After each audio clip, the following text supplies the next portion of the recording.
Part 1. You will hear an interviewer asking an interviewee called Lee to do a questionnaire on residency in the North. First, you have some time to look at questions 1 to 5.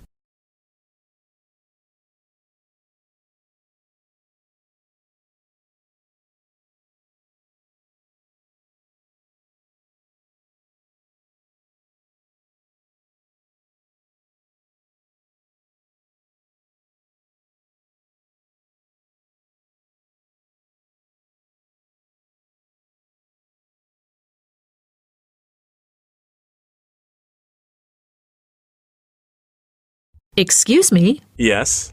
I was wondering if you could spare a few minutes to do a questionnaire on your residency here in the North. It won't take long. No, that's fine. Lovely. First of all, may I get some information about yourself? Okay. May I know your name and age? My name's Lee, and I'm 19 years old now. Great. And could I ask what your job is? Are you a student? Actually, I'm going to continue my study in business management next month.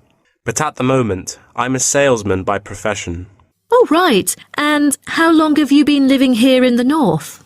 Well, I have been in this city since I was 3 years old, but my family and I had lived in the East for 7 years at first. Now I am 19, so I have spent about 9 years living here till now. Great. Which part of the northern area do you live in? I live in Spring Park. Have you heard of it? Yes, of course. So, what about your accommodation? Do you live in a house or a flat or something similar? I used to live with my family in a big house, and now I'm living in an apartment with 2 of my friends, who are my colleagues as well. Oh, right. And one more question. What means of transport will you take when you need to go somewhere? If it's not too far away, I'd prefer to go on foot or by bicycle. If there is a long way to go, I take the train or sometimes a cab. I rarely take buses because I think the most important things to keep in mind are time and comfort. Great. Thanks. Before you hear the rest of the conversation, you have some time to look at questions 6 to 10.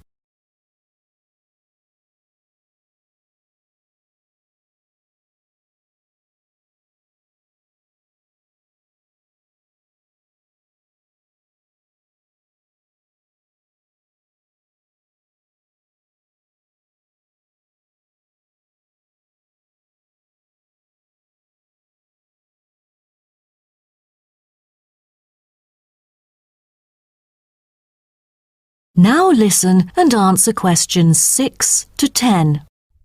Now, let's go to the second part of my questionnaire. I'd like you to tell me, how often do you dine out? Is it once a week or several times a year? I'm afraid neither of those options agree with me. I don't often go out for dinner, maybe once a month. Every week just seems too often for me. OK, then where do you usually go for recreation? I often go to places that other people go to. I sometimes go clubbing after work. You know, there are some fantastic clubs nearby. And if you do not have to work during the day, will you go for a show or something? You know, there is a newly built theatre that opened last month in Spring Park, but I rarely go there because it's too expensive. I prefer to go to the cinema to see some of the latest movies. Do you like doing sports? And what is your main form of exercise? I like swimming and I go to the gym occasionally, but I spend most of my spare time sailing. All right. Last question. Have you taken any part-time courses? Yes, because I'm really keen on cartoons. I'm doing a Japanese course during the weekends, but I'm still a beginner. Wow, what a special language. Most people I know would like to learn Spanish or Latin. You must be brilliant. Well, thank you very much for your time. No problem. Bye. That is the end of Part 1. You now have half a minute to check your answers.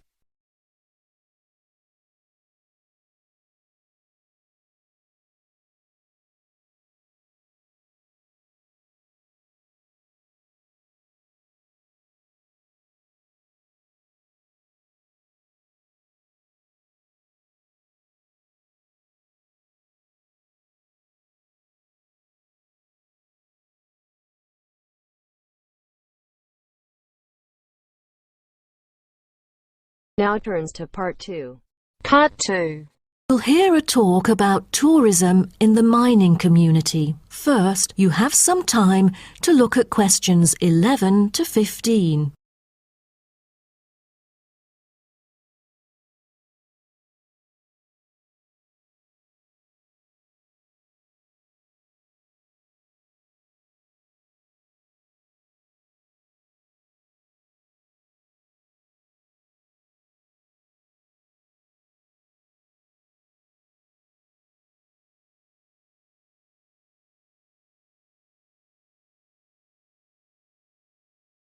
Now, listen carefully and answer questions 11 to 15.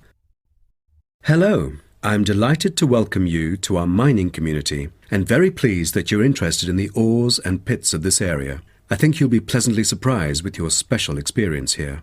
Now, let me start by giving you some warnings on safety rules and regulations. Rule number 1, always wear safety equipment.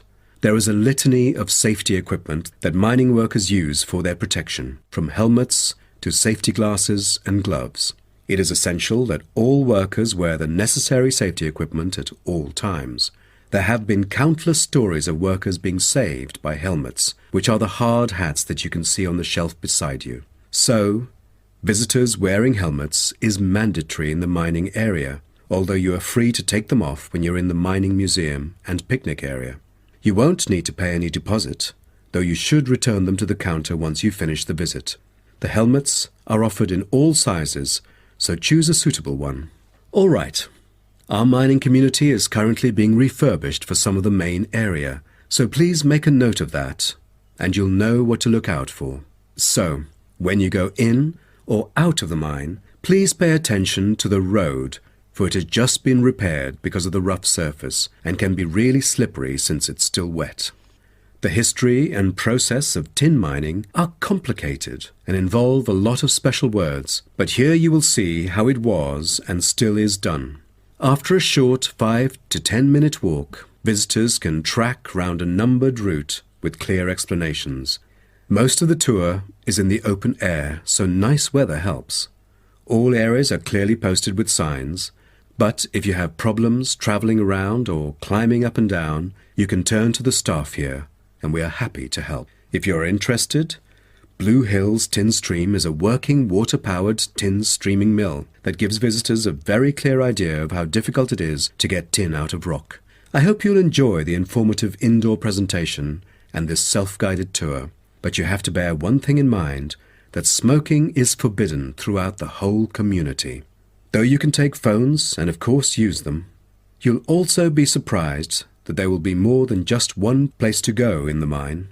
The underground tunnel is now being refurbished and only relevant workers can access it. But it will soon be all finished, and I believe it's a lovely place for you to explore around. Don't forget to wear protective clothing. It's mandatory. Before you hear the rest of the talk, you have some time to look at questions 16 to 20.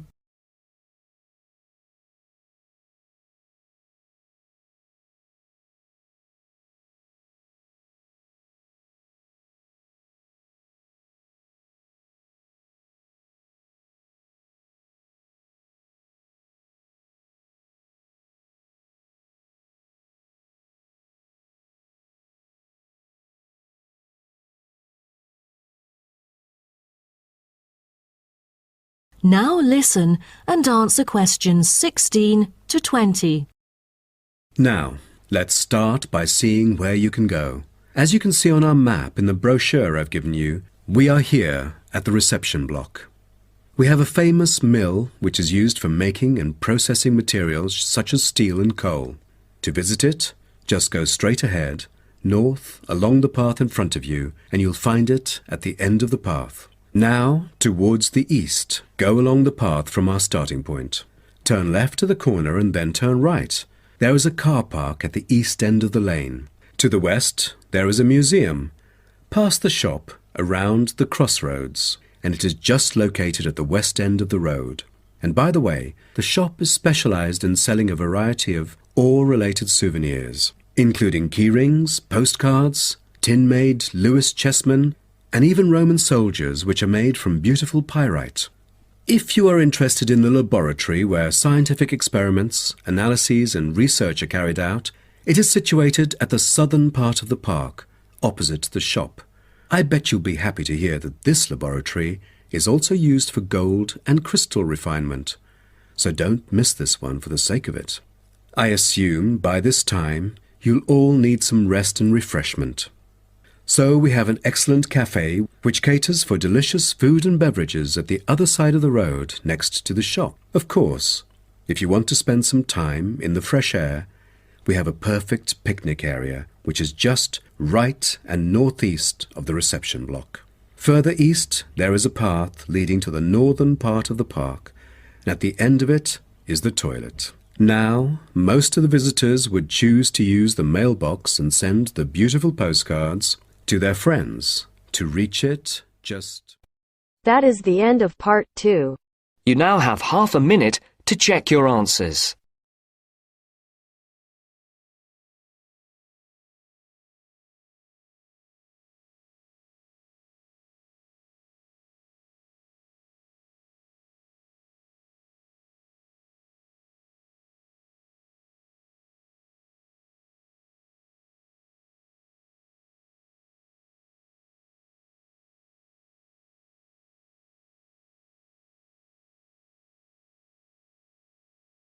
Now turns to part 3. Part 3. You will hear two students called Karen and Dave discussing the assignment for their biology class. First, you have some time to look at questions 21 to 27.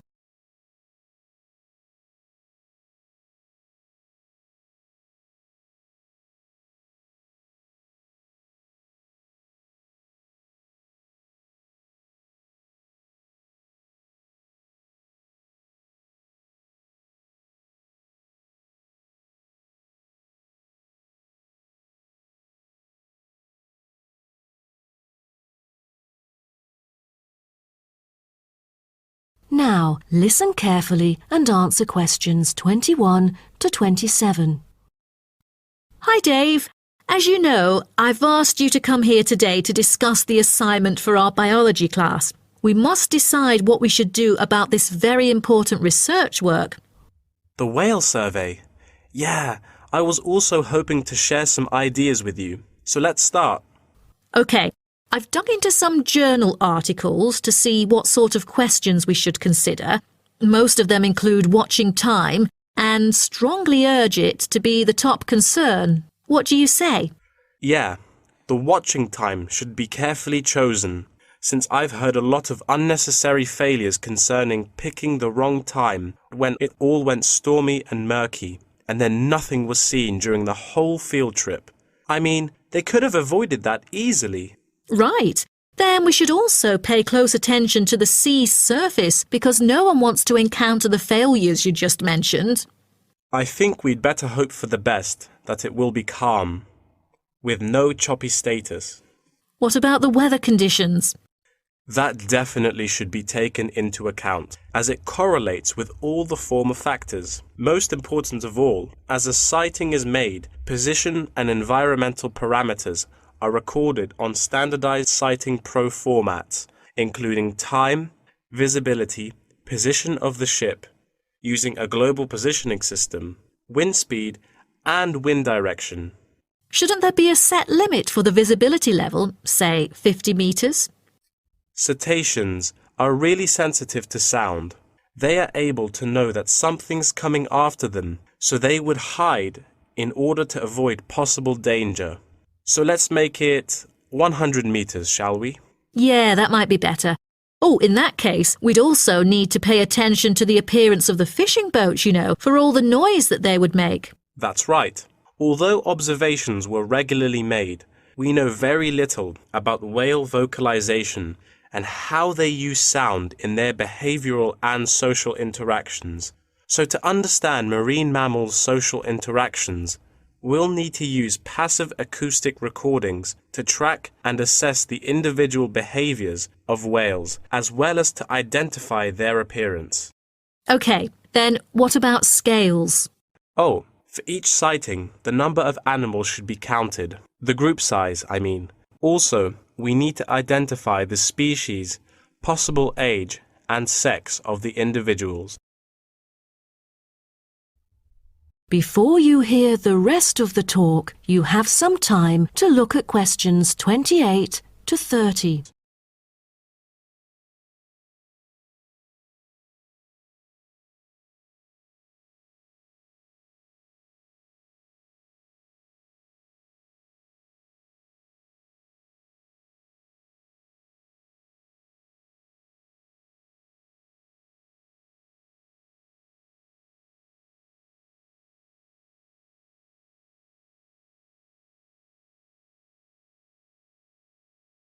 Now, listen and answer questions 28 to 30. Speaking of identifying species, we need to find out the unique physical features of each whale. Let's start with the sperm whale. The sperm whale is the largest toothed whale, yet it's only a quarter of that of the blue whale. Its unique body is unlikely to be confused with any other species, and that distinctive shape comes from its very large, block-shaped head, which can be 1/4 to 1/3 of its length. The sperm whale's flukes are triangular and very thick. It has a series of little bumps on the back of its fluke instead of having a dorsal fin. The largest bump is called the hump by whalers and can be mistaken for a dorsal fin because of its shape and size. Then there is the northern right whale. Right whales have round bodies with arching rostrums, V-shaped blowholes, and dark grey or black skin. The most distinguishing feature of a right whale is the rough patches of skin on its head, which appear white due to parasitism by whale lice. It has no back fins at all. The blue whale's body can be various shades of bluish-grey dorsally and somewhat lighter underneath. It has a long, tapering body that appears stretched in comparison to the stockier build of other whales. The head is flat, U-shaped, and has a prominent ridge running from the blowhole to the top of its upper lip. Lastly are the minke whales. They are the second smallest baleen whale. The minke whale is black, grey or purple in colour. Common minke whales are distinguished from other whales by a white band they have on each flipper. Their long back and tiny dorsal fin, 2/3 of the way down their back, is quite distinctive. That is the end of part 3. You now have half a minute to check your answers.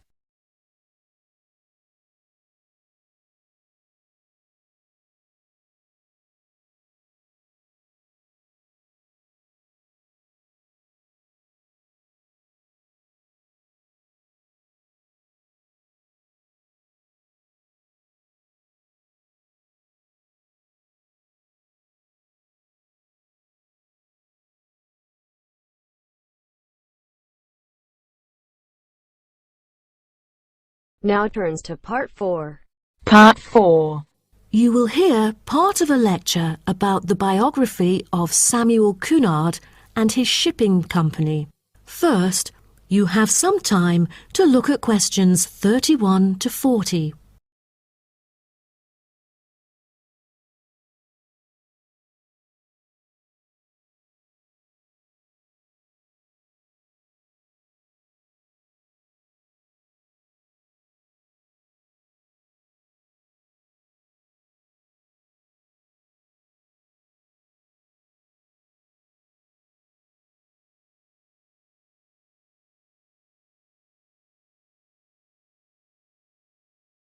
Now, listen carefully and answer questions 31 to 40.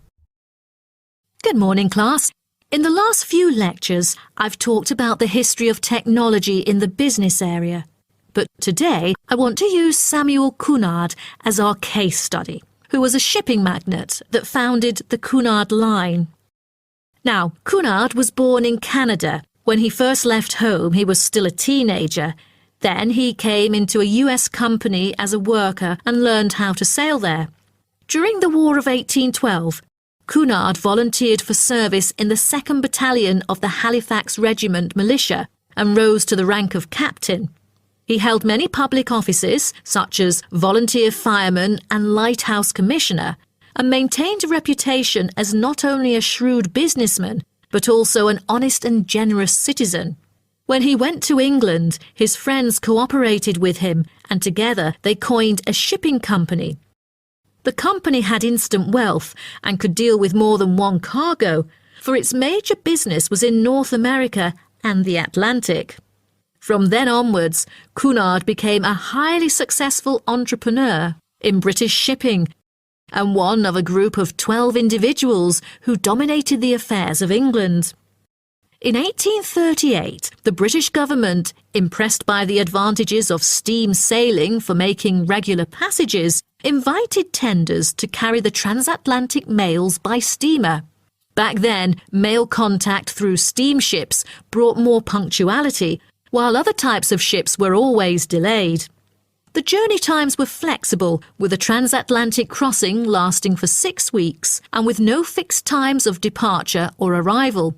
So it was never known when the mail would arrive, or, since so many sailing ships foundered, whether it would arrive at all. What Cunard wanted, in line with the thrusting new technology of the Victorian age, was a maritime extension of the brand, new timetabled railways on land.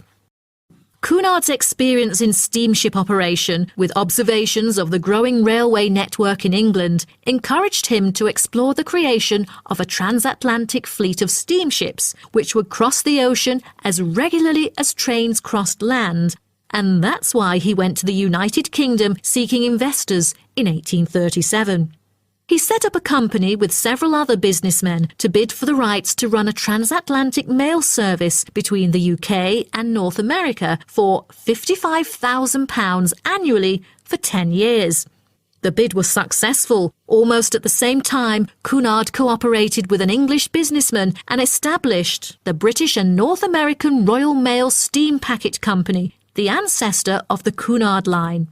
In 1840, the company's first steamship sailed from Liverpool to Boston, Massachusetts, with Cunard and 63 other passengers on board, marking the beginning of regular passenger and cargo service. Establishing a long, unblemished reputation for speed and safety, Cunard's company made ocean liners a success in the face of many potential rivals who lost ships and fortunes. Cunard's ships proved successful, and he then opened many branches. But the high costs saddled Cunard with heavy debts by 1842, so some of them went bankrupt. But what Cunard needed then was a port. After a lot of consideration, he finally opted for Boston because he was very familiar with this city where he had once worked it. Fortunately, by 1843, Cunard's ships were earning enough to pay off his debts and begin issuing modest but growing dividends. But the city did more than give Cunard silverware. Winters can be tough here in Boston. For example, in the year of 1844, one ship sank because of the winter freeze. The ship hit icebergs and caused a heavy loss to the company. Then, the board recommended the company to move to New York, and it was a huge success, and then became one of the biggest US shipping companies. Cunard himself made safety his priority, and to this day, Cunard has never been responsible for the loss of a single passenger or a single mail bag on the Atlantic run. Cunard's conservative nature enabled his company to see off rivals and to take a measured and steady approach when it came to the introduction of new technology like radio communication. In the early years of his career, Cunard took a prominent part in community activities and various charitable organisations, as well as mercantile affairs which extended throughout the Atlantic provinces. Back then, there were hardly any entertainment facilities on board. In order to make sure that the passengers could have a comfortable journey, newspapers were printed on board. Cunard was gratefully remembered for employing his capital in shipbuilding activities in the hard times of the 1830s because this enterprise had circulated money where there would otherwise be poverty and stagnation. His competitiveness and his obsession not to waste time were important characteristics of his personality. Prior to 1912, the shipping line had focused on speed and soon was renowned for its velocity and safety. Although early in life Cunard was imperious, he learned diplomacy and became a skillful and persuasive negotiator. His contemporaries admired him for the contribution to transatlantic communication by the line popularly called by his name. After that, for affluent transatlantic passengers, Cunard brought new levels of luxury to ocean travel: lavish suites, a swimming pool, gymnasium, ballroom, electricity, and more, just like that of luxurious hotels. Okay, so does anyone have any... That is the end of part 4. You now have half a minute to check your answers.